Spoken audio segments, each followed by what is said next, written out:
হঠাৎ বিশ্বনবী দেখলেন আকাশের সূর্যের আলো ক্ষীণ হতে শুরু করেছে, কমতে শুরু করেছে। তিনি খেয়াল করে দেখলেন এর কারণ সাইয়েদনা জিব্রাইল বিশাল ফেরেশতাদের বহন নিয়ে পৃথিবীতে নেমে আসছেন। পড়েন সুবহানাল্লাহ।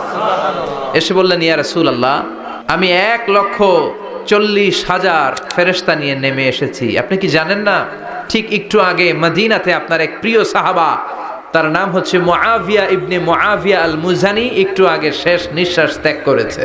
বিশ্বনবী বললেন, ইন্না লিল্লাহি ওয়া ইন্না ইলাইহি রাজিউন। সাইয়েদনা জিব্রাইল বললেন, ও নবী, আপনি কি আপনার প্রাণের সাহাবীর জন্য গায়েবানা জানাজা পড়বেন না? বিশ্বনবী বললেন, অবশ্যই পড়ব। সাহাবীদের মধ্যে ঘোষণা দিলেন, ও সাহাবারা, তোমাদের ভাই মুআবিয়া ইবনে মুআবিয়া আল মুজানি কিছুক্ষণ আগে মদিনাতে ইন্তেকাল করেছে। সবাই বাইরে বের হয়ে আসো, এই মাত্র আমরা এই মুহূর্তে আমরা গায়েবানা জানাজা পড়ব। বিশ্বনবী প্রথম কাতারে দাঁড়ালেন, হাজার হাজার সাহাবারা লাইন ধরে দাঁড়ালো।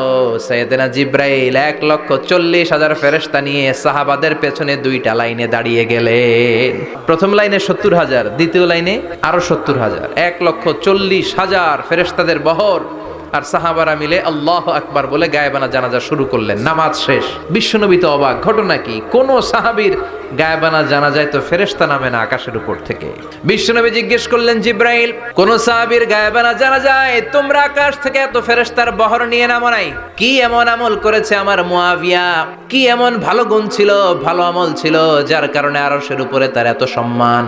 সাইয়েদনা জিব্রাইল বললেন, নবী, তেমন কোনো বড় আমল নয়, ছোট্ট একটা আমল, কিন্তু আমলটারে ভালোবেসেছে কে? আপনার এই প্রিয় সাহাবী হাঁটতে বসতে চলতে ফিরিতে সব সময় পড়তো, কুল হুয়াল্লাহু আহাদ আল্লাহুস সামাদ লাম ইয়ালিদ ওয়া লাম ইউলাদ ওয়া লাম ইয়াকুল লাহু কুফুয়ান আহাদ। পড়েন আল্লাহু আকবার।